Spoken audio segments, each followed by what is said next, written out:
Hello students, स्वागत आहे तुमचं सुबोध जाधव इंग्लिश सोल्युशन या यूट्यूब चॅनलमध्ये. मी सर्वांचं स्वागत करतो. आज आपण बघणार आहोत इयत्ता 9वीचा युनिट 2 मधील 2.2 Helen Keller and any Sullivan हा लेसन आपण अभ्यासणार आहोत. अतिशय प्रेरणादायी असा लेसन आहे आणि निश्चितच तुम्हाला तोही आवडेल. आणि सगळ्यात महत्त्वाचे, ह्या जे काही युनिट आहे याच्या लिंक्स ज्या आहेत त्या तुम्हाला डिस्क्रिप्शनमध्ये मिळून जातील, इतर लेसनच्या किंवा पोएमच्या. तर तुम्ही इतर लेसन आणि पोएमसुद्धा त्यावर जाऊन बघू शकता. चला तर वेळ दवडण्यापेक्षा आपण सुरुवात करूया. Helen Keller and Anne Sullivan.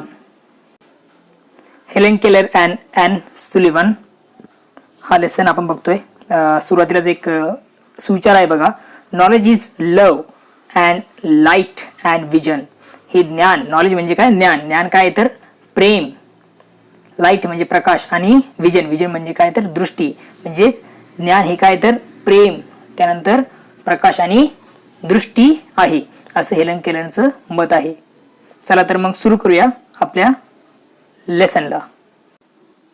Helen Keller became ill at the age of 2. 2 वर्षाची असताना हेलन केलर आजारी पडली. And was left blind and deaf. आणि आजारातून बरी झाली तेव्हा ती बहिरी आणि अंध झाली होती. For the next 5 years she grew up in a world of darkness and emptiness. पुढची 5 वर्ष अंधार आणि रिकामपणाच्या जगातच ती वाढली. She was afraid, alone and without any अँकर. She was afraid, alone and without any अँकर. आता इथे अफ्रेडचा अर्थ आहे भिलेली, घाबरलेली. अलोन एकटी आणि विदाउट एनी अँकर म्हणजे कुठल्याही प्रकारचा तिला आधार नसलेली ती झाली होती. This is the story of her meeting the teacher who could change her life. आता ही जी स्टोरी आहे, दिस इज द स्टोरी, ही जी स्टोरी आपण आज अभ्यासणार आहोत ती काय तर तिच्या शिक्षिकेसोबतच्या भेटीची ती कहाणी आहे, ज्या शिक्षिकेने तिचं आयुष्य काय केलं तर बदलून टाकलं होतं. The most important day I remember in my life. माझ्या संपूर्ण आयुष्यातला सर्वात महत्त्वाचा दिवस मला आठवतो.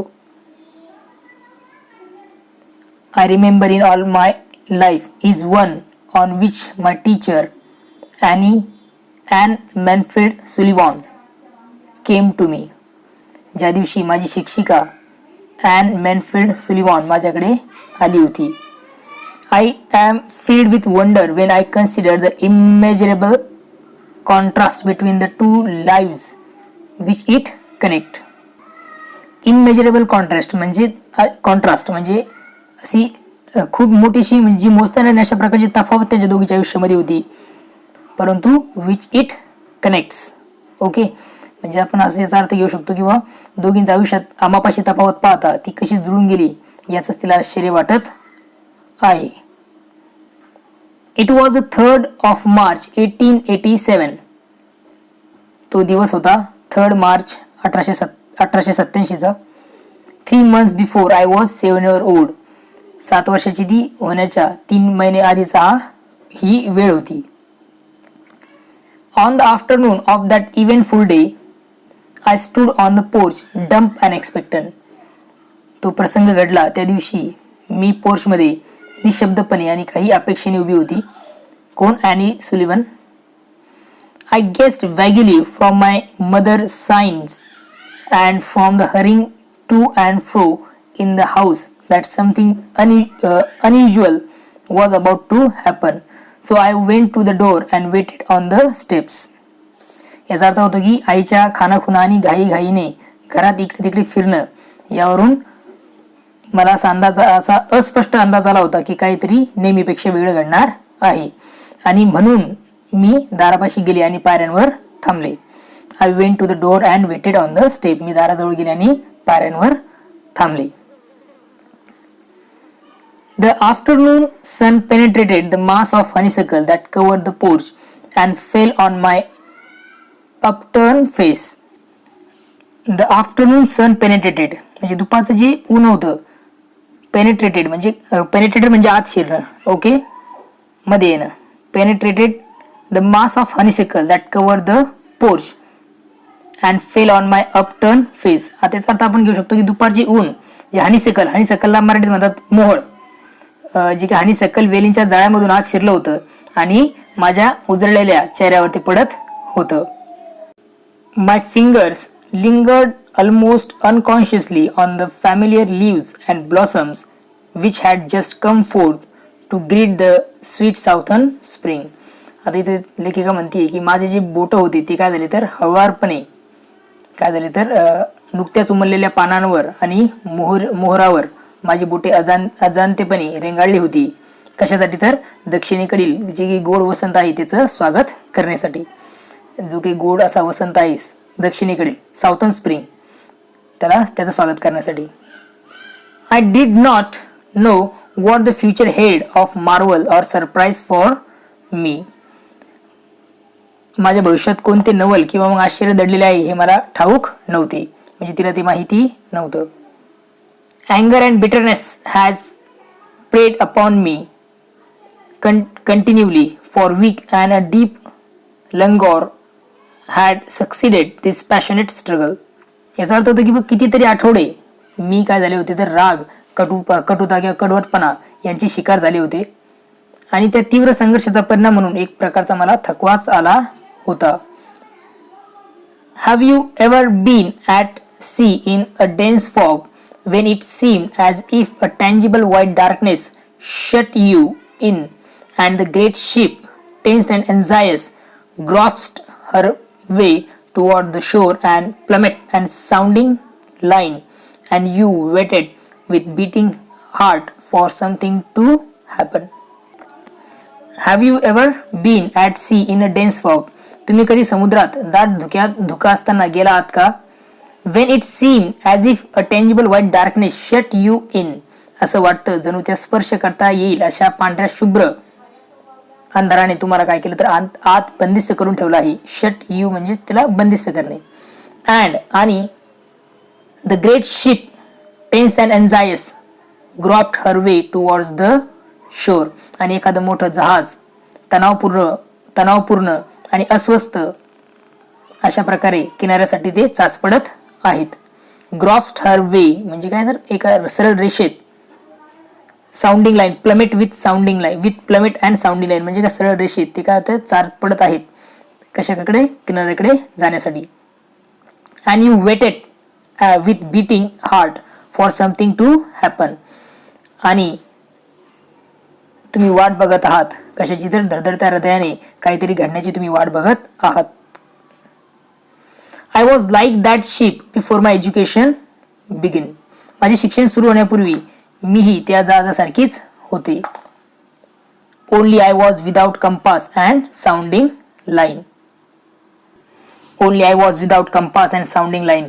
फक्त माझ्याजवळ ते काही ओळंब जे असतात ना ते म्हणजे बरोबर बाजू मोजण्यासाठी वापरतात बघा ते ओळंब्याच्या पानाची संपातळी आणि खोली मोजता येण्यासारखी जी काही रेषा माझ्याकडे नव्हती. And has no way of knowing how near the harbor was. आणि बंदर किती जवळ आहे हे समजण्याचा मार्ग माझ्याकडे नव्हता. Light, give me light was the wordless cry of my soul, and the light of love shone on me in that very hours. Light म्हणजे प्रकाश, give me light मला प्रकाश द्या, was the wordless cry of my soul. तो माझ्या हृदयाचा एक निशब्द असा Tahoe होता किंवा माझा वर्डलेस मी क्राय होता तो, म्हणजे शब्दांचा वापर न करता मी हृदयापासून रडत होते. And the light of love shone on me in that very hour. आणि त्याच वेळी तो प्रेमाचा प्रकाश मला गवसला. I felt approaching footsteps. माझ्या दिशेने येणारी पावलं मला जाणवली. I stretch out my hand as I suppose it was my mother. मी माझे हात पुढे केलेत कसे तर माझी आई आहे असं मी समजून माझे हात काय केले तर समोर केले किंवा मग पुढे फैलावले. Someone took it. कोणीतरी तो हात पकडला किंवा घेतला, हातात घेतला. And I was caught up and held close in the arms of her who had come to reveal all things to me and more than that all things else to love me. आणि त्या सर्वांपेक्षाही महत्वाचं म्हणजे जी माझ्यावर प्रेम करण्यासाठी आली होती तिने मला पकडलं आणि मला तिच्या बाहुपाशात घट्ट धरलं. The morning after my teacher came, she led me into her room and gave me a doll. आल्यानंतर दुसऱ्या सकाळी माझ्या शिक्षिकेने मला तिच्या खोलीत नेलं आणि एक बाहुली दिली, एक डॉल दिली. डॉल म्हणजे बाहुली. The little blind children at Perkins institution had seen it and Laura Bridgman had dressed it. जी काही पर्किन्स इन्स्टिट्यूटमधील इन्स्टिट्यूटची जी छोटीशी जी काही अंध मुलगी आहे तिने ती पाठवली होती. अँड लॉरा ब्रिजमनने तिला काय केलं होतं तर सजवलं होतं किंवा ड्रेस केलं होतं. But I did not know this until afterward. पण मला ते खरं नंतर समजलं. When I played with it a little while, Miss Sullivan slowly spelled into my hand the word doll. जेव्हा मी तिच्यासोबत थोडंसं खेळले होते, मिस सुलिवानने काय केलं, slowly spelled in my hand the word doll. Miss सुलिवानने माझ्या हातावर सावकाश शब्द लिहिला. कुठला तर तो म्हणजे doll, DOLL. I was at once interested in this finger play and tried to imitate it. काय म्हणते बघा ती, I was at once interested in this finger play. या बोटांच्या खेळात मला खूप गंमत वाटली. And try to imitate it. आणि मी काय करायला लागले तिची नक्कल करण्याचा प्रयत्न करायला लागले होते. When I finally succeed in making the letter correctly, I was flushed with childish pleasure and pride. जेव्हा I finally succeed in making the letters correctly, याचा अर्थ असा होतो की जेव्हा शेवटी मी ती अक्षरे बनवण्यात यशस्वी झाले. I was flushed with childish pleasure and pride. मला एक काय तर बालसुलभ आनंद आणि अभिमानाने मी फुलून गेले होते. फ्लश्ड म्हणजे फुलून जाणे. Running down stair to my mother I held up my hand and made the letter for doll. आता आईकडे खाली जाताना मी हात वर करून त्यावर डॉल ही अक्षरे काढत होते. I did not know that I was spelling a word or even that word existed. मी एक शब्द लिहिला आहे हे मला कळत नव्हते किंवा शब्द काय असतात हे मला माहिती नव्हतं, असं त्याचा अर्थ होतो. I was simply making my fingers go in monkey like imitation. माझी जी बोट आहे एखाद्या माकडासारखी फक्त नक्कल करत होती. In the days that followed, I learn to spell in this uncomprehending way a great many words, among them pin, hat, cap, and a few verbs like sit, stand, and walk.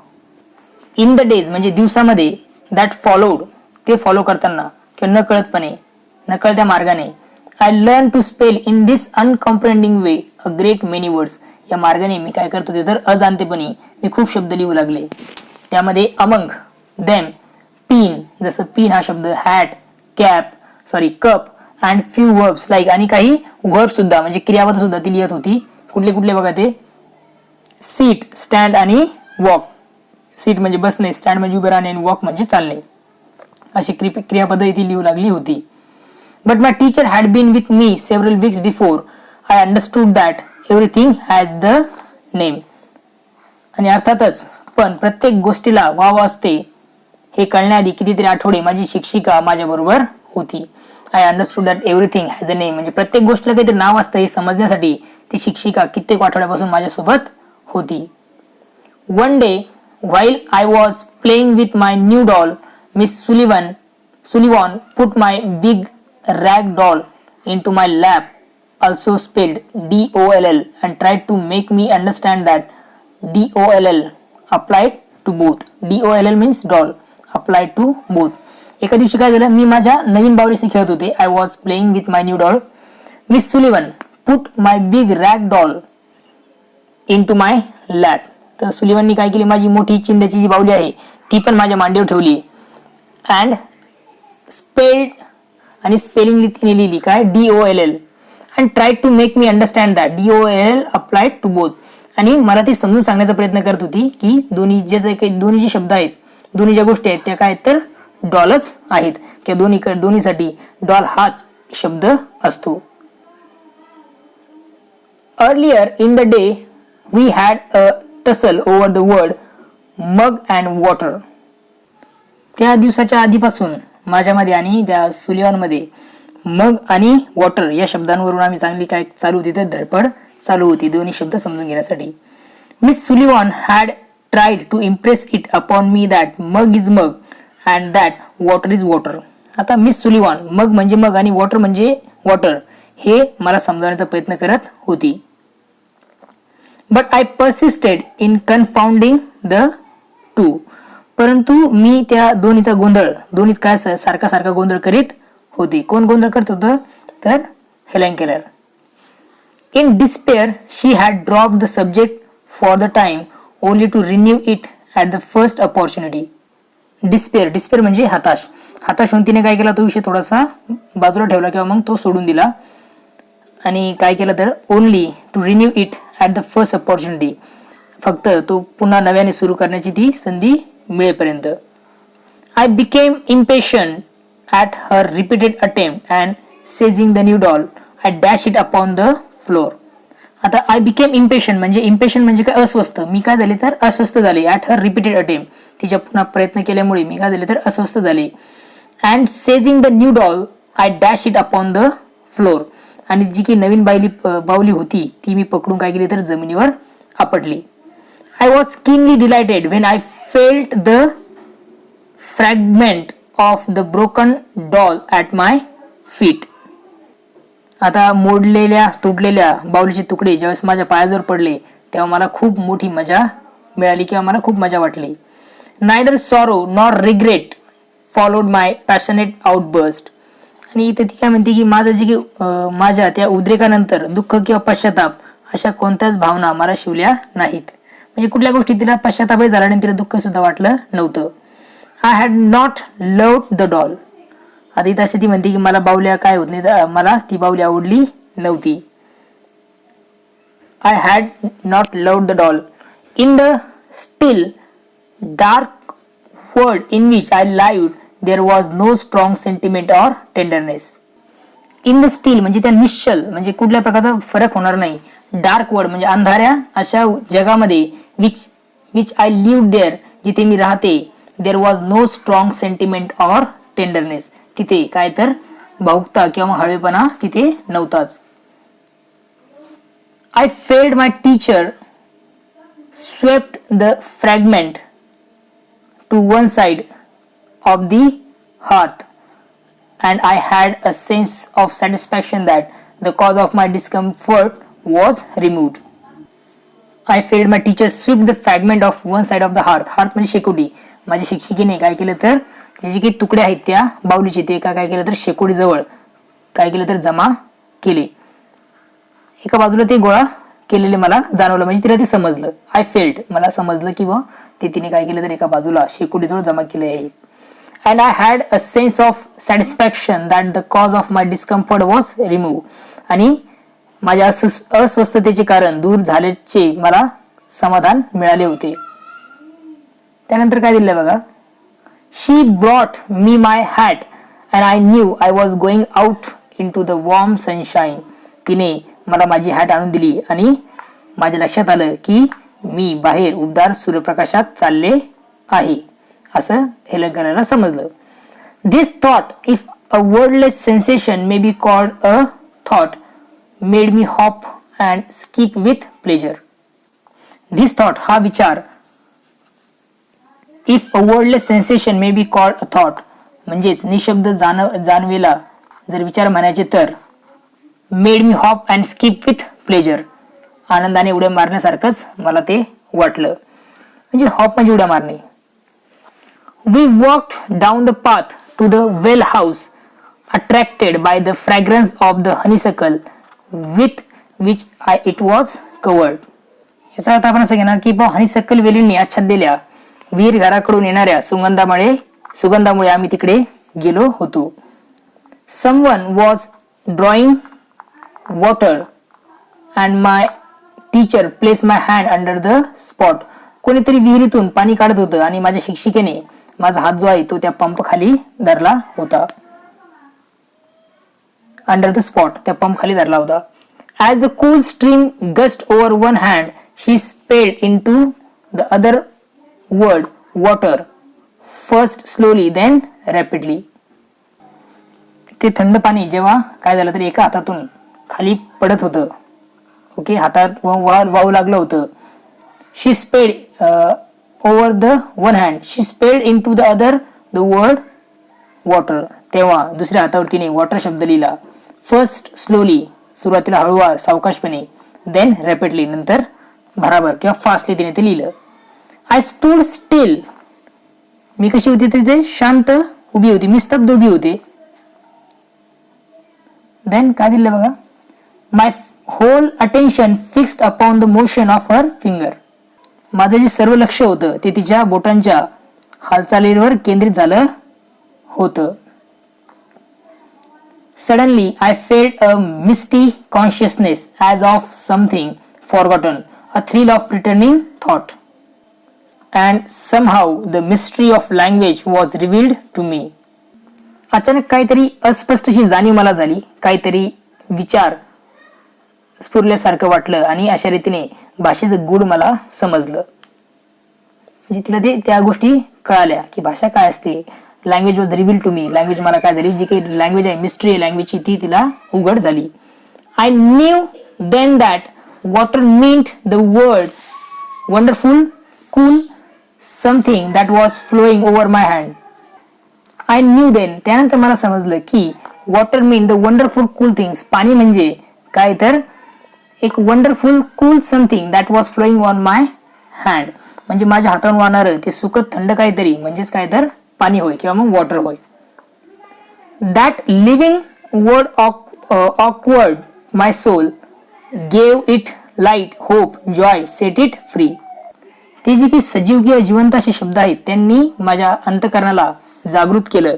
कसं, it light Prakash, Asha, Joy म्हणजे आनंद त्यांनी मला दिला आणि मला त्यांनी free केलं, त्यांनी मला मुक्त केलं. There were barriers still it is true, but barriers that could in time be swept away.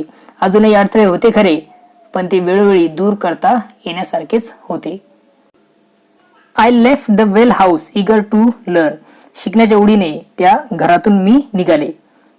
Everything had a name, प्रत्येक गोष्टीला नाव होतं. And each name gave birth to a new thought, आणि प्रत्येक नाव हे नवीन विचारांना काय करत होतं, जन्म देत होतं. As we return to the house, जेव्हा आम्ही घराकडे वापस निघालो, every object that I touch seem to quiver with life, तेव्हा मी स्पर्श करीत होते ती प्रत्येक गोष्ट सजीव किंवा जिवंत होऊन थरथरते असं मला वाटत होतं. That was because I saw everything with the strange new sight that had come to me. त्याच्यामागचं कारण काय होतं तर मला मिळालेली जी काही आश्चर्यकारक आणि नवी दृष्टी होती, त्यामुळे मी प्रत्येक गोष्ट त्यातून पाहत होते. On entering the door I remember the doll I had broken, जेव्हा दारातून आत आल्यावर मला ती मोडलेली बाहुलीची आठवण झाली. I felt my way to the hearth and picked up the pieces. त्या आता हार्थ म्हणजे तुम्हाला मी सांगितलेलं किंवा शेकोटीसाठीची जागा आहे. I felt my way to the hearth, मग मी काय केलं तर मला असं वाटलं की मी त्या शेकोटीच्या जागापाशी जाऊन ते तुकडे उचलावे आणि मी ते तसे तुकडे उचलले. And picked up the pieces I tried vainly to put them together, निरर्थकपणे त्यांना पुन्हा मी जोडण्याचा प्रयत्न केला. Then my eyes filled with tears, त्यानंतर माझे डोळे भरून आले. For I realize what I had done, कारण की मी काय केलं ते मला उमजलं होतं. And for the first time I felt repentance and sorrow, आणि प्रथमच मला पश्चाताप आणि दुःख मी अनुभवलं होतं. की तिला या गोष्टीची जाणीव झाली होती, दुःख आणि तर आपण काय म्हणतो रिपेंटन्स किंवा पश्चातापास तिला जाणीव झाली होती. I learn a great a many I learn a great many new words that day, त्या दिवशी मी खूप नवे शब्द शिकले. I do not remember what they all were, मला आठवत नाहीत ते सगळे कोणते होते. But I do know that mother father sister teachers were among them, words that were to make the world blossom for me like Aaron's rod with flower. परंतु मला माहिती होतं की कुठले वर्ड्स, त्यामध्ये आई वडील सिस्टर म्हणजे बहीण आणि टीचर्स हे त्यामधले काही शब्द होते. हे त्यातले नक्की शब्द होते हे मला त्याला कळालं होतं, कारण ते शब्द जे माझ्यासाठी कसे होते तर ॲरोनच्या फुलांच्या छडीसारखे. ॲरॉन्स रॉड विथ फ्लावर, ॲरोनची जी फुलं असतात त्याच्या रॉड सारखे ते किंवा मग ते काडीसारखे ते शब्द होते. It would have been difficult to find a happier child than I was as I lay in my crib at the close of that eventful day and lived over the joys it had brought me and for the first time longed for a new day to come. ज्याप्रमाणे ती म्हणते की हे जे शब्द ती शिकली ते शब्द तिच्यासाठी कसे होते तर ॲरोनच्या फुलांच्या छडीसारखे, जे तिचं जग सुंदर करणारे किंवा फुलवणारे होते. त्यात महत्त्वपूर्ण घटनांनी भरलेल्या दिवसाच्या अखेरीला ती तिच्या पलंगावर झोपली. असं ती म्हणते की मी माझ्या पलंगावर झोपले तेव्हा माझ्यापासून अधिक आनंदी मूल सापडणं कठीण होतं. तेव्हा happier child than I was, म्हणजे माझे इतकं हॅपियर आनंदी चाइल्ड सापडणं कठीण होतं. As I lay in my crib at the close of eventful day, जेव्हा ती पलंगावर झोपली त्यावेळेस जणू त्या दिवसाने दिलेल्या आनंदावरच मी पहुडले होते. असं तिला वाटायला लागलं की हे सगळा आनंद आहे तो त्या दिवसामुळेच होता आणि प्रथमच नव्या दिवसाची आगमनाची मी प्रतीक्षा करत होते. And for the first time long for a new day to come, म्हणजे त्या दिवशी ती प्रथमच काय करत होती तर नवीन दिवसाच्या आगमनाची प्रतीक्षा ती करत होती. Helen Keller. आता खाली काय दिलं बघा, थोडंसं माहिती दिलेली आहे ती समजून घेऊया. Helen went on to become a graduate cum laude from Radcliffe. Helen Keller नंतर रॅडक्लिफ मधून ग्रॅज्युएट कम लॉर्ड म्हणजे पदवीधर झाली. She then devoted the rest of her life to teaching and giving hopes to the blind and deaf. तिच्या शिक्षिकेप्रमाणे तिने आपले जे जीवन आहे ते मूकबधिरांना शिकवण्यासाठी, त्यांना आशा देण्यासाठी वाहून घेतलं होतं. As her teacher had done, she and Annie remained friends until Anne's death. ती आणि ॲनच्या मृत्यूपर्यंत सदैव मैत्रीण म्हणून त्या राहिल्या होत्या.